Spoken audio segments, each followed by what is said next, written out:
Namaste. Today I'm going to read Volume 1, Book 2, Rudra Samhita, Part 2, Chapter 29, Sati's Statement in the Shiva Puran.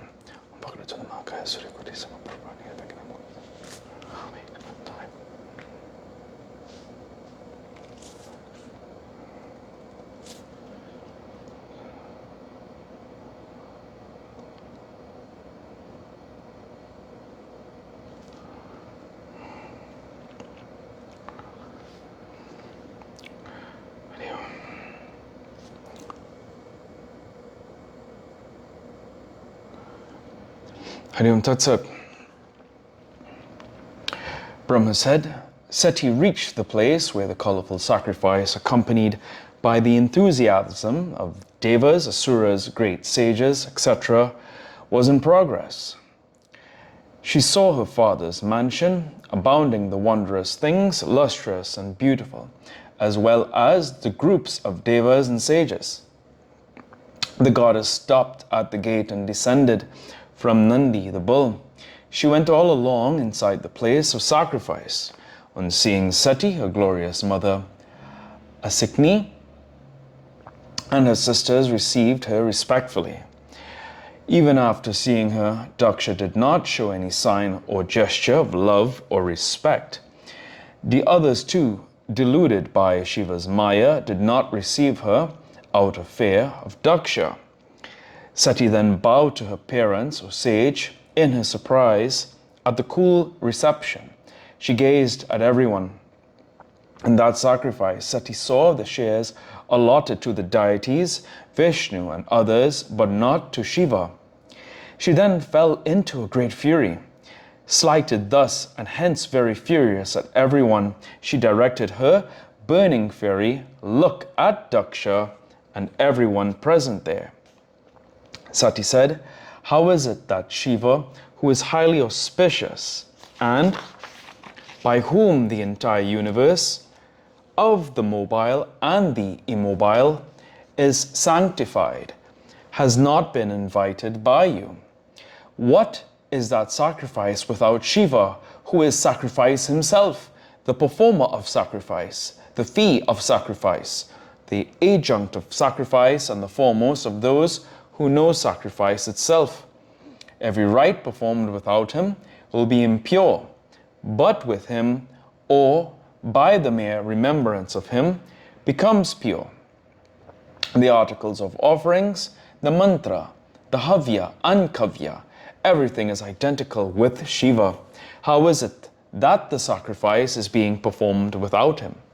Did you disrespect him, considering him on a par with ordinary devas?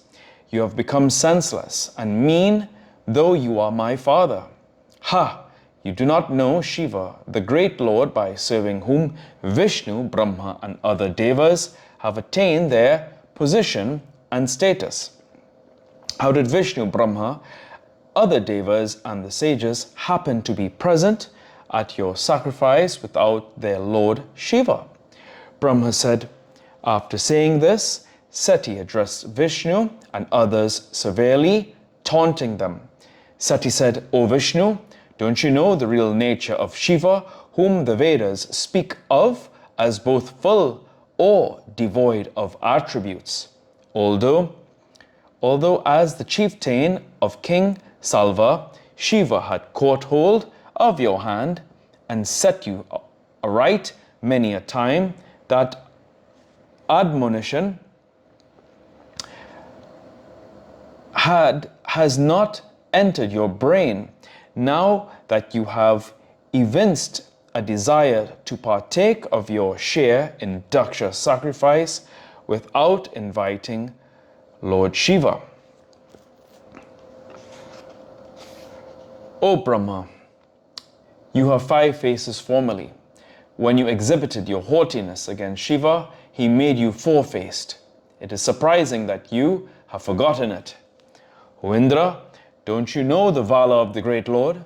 Shiva had once ruthlessly reduced your thunderbolt to ashes.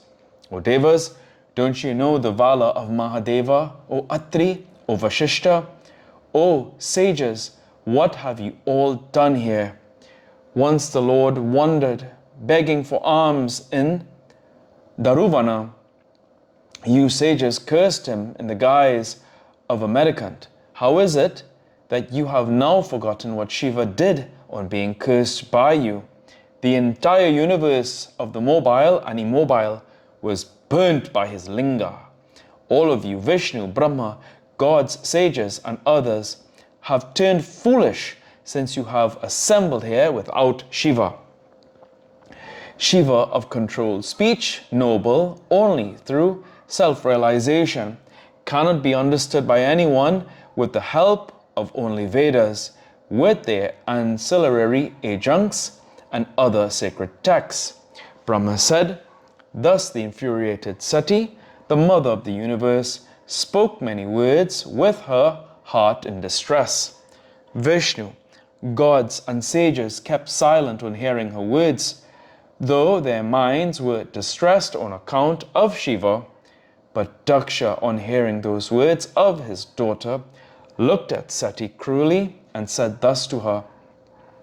Daksha said, gentle lady, nothing shall be gained by your speaking so much here. You can go or stray. Why at all did you come? Your husband Shiva is known to the wise as inauspicious. He is not of a noble lineage. He is the king of goblins, ghosts, and spirits. He is excluded from Vedic rites, knowing Shiva to be of indecent dress and features. My dear daughter, I did not invite him to the sacrifice in the presence of gods and sages. Induced by Brahma, I gave you in marriage to the wicked, haughty Shiva, who does not know customs. I have been a sinner and slow-witted. Hence, leave off your anger, calm yourself. Let us see you smile sweetly. Having come all the way to this sacrifice, you can take your own share. Brahma said, the daughter, Sati, honored in the three worlds on being addressed thus, became very angry to see her father full of contempt. She mused to herself, how can I return to Shiva? Of course, I am desirous of seeing Shiva, but what reply shall I give when he were to ask me?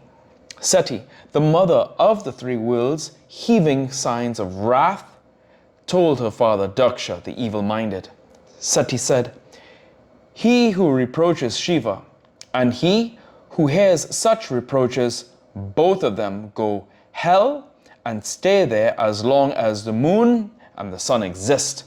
Hence I shall cast off my body and enter the fire. O Father, of what avail is this life unto me, who am unfortunate enough to hear contemptuous remarks about my Lord? If a powerful person cuts off the tongue of the man who makes such disrespectful remarks about Shiva, both of them will be absolved of sins. If he is not powerful enough, let the sensible man close his ears and quit the place. He shall then be pure, and pure, so say the learned persons. Brahma said, after stating the dictum of virtue, thus she remembered the advice of Shiva and repented her hasty arrival with a grief-stricken heart. Then, inciting the fury of Daksha, further she said to Vishnu and all other devas and sages, unhesitatingly, Sati said, dear father, hating Shiva now, you are sure to repent later. After experiencing a lot of agony here, you are sure to experience further torture. Excepting you, can there be a person who is adversely inclined and disposed towards Shiva, who is free from inimical feelings, who is the great self and who does not hate or love anyone in the world? Contempt of the great is infused with rivalry in the bad people, but in regard to those whose tamasika quality is quelled by the dust of the feet of the great, it is inauspicious. The syllable shi and va, even uttered once casually, can quell all sins.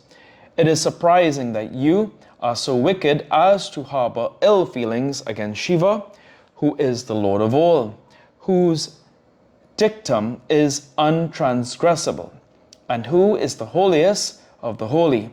You are certainly enemy of Shiva. It is a pity that out of foolishness you hold malice toward Shiva, the benefactor of everyone, whose lotus-like feet are always resorted to by the bees in the form of the minds of lofty-natured persons, who confers all blessings, even that of realizing the self. Have the scholarly persons, Brahma and others, Sanaka and sages, except you, considered Shiva unholy? Shiva, who holds the skull in his hands, resides in the cremation ground, in the company of goblins. He wears matted hair, but sages and devas keep on their heads the dust from his feet. Such is the nature of Lord Shiva, the great God. In the Vedas, two sorts of actions are ordained, direct and renunciatory. Scholars differentiate between these two and hold that they cannot be simultaneous, and they cannot occur in a single entity. But in Shiva, the great Brahman, these actions do not have any effect. Let us not take to your path of egoism, as displayed in your sacrificial chambers, enjoyed and cast off by the fire. Ours is the manifest path followed by avadutas. O Father, with a crooked mind, you need not be haughty and conceited. Why say more? You are wicked in every respect. You are evil-minded. I have nothing further to do with this body born of you. Fie upon him who is always wicked and who perpetrates actions of unspeakable demerit. Sensible man should shun even the contact with such a man. I am the offspring of your race, as the bull-bannered Lord Shiva has often said.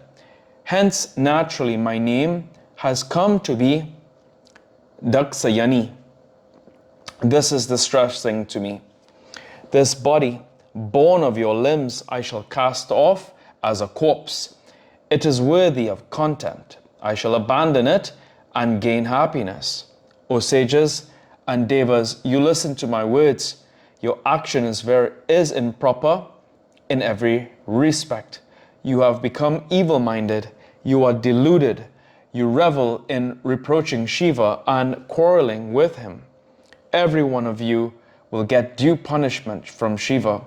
Brahma said, having said thus to Daksha and others present in the sacrifice, Sati stopped. After thinking upon her dear Lord, she desisted from her speech. Footnotes.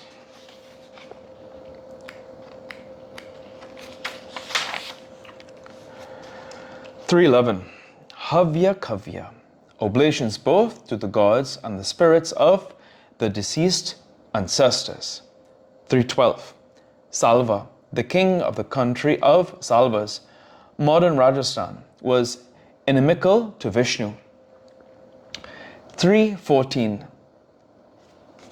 Daruvana or Darukavana, which contains the temple of Nagesa and one of the 12 Jyotirlingas of Shiva, has been identified with Anund in the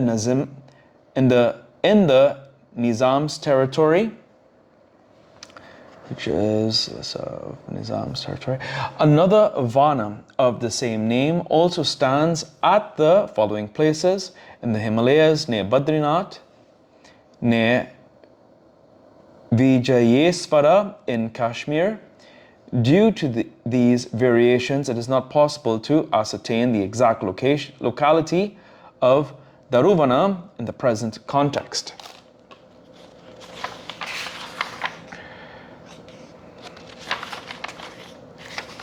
(315) The text of this verse is corrupt in all printed editions. The present translation is based on the reading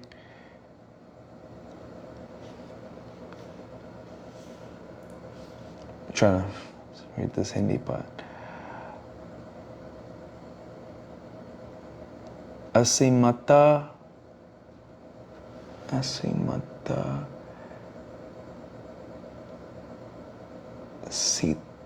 Sitata. Asimata Sitata for, let me see,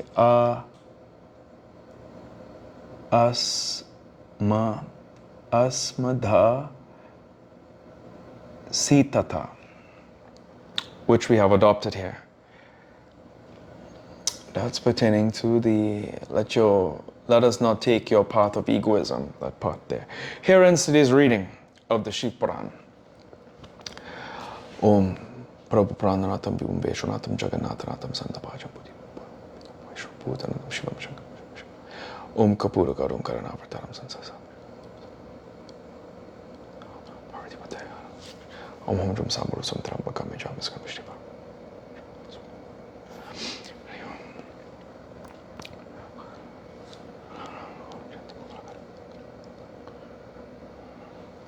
Om Tuya Mata Chapitatu Tuya Bandusha Jasakatu Vidyata Vidam.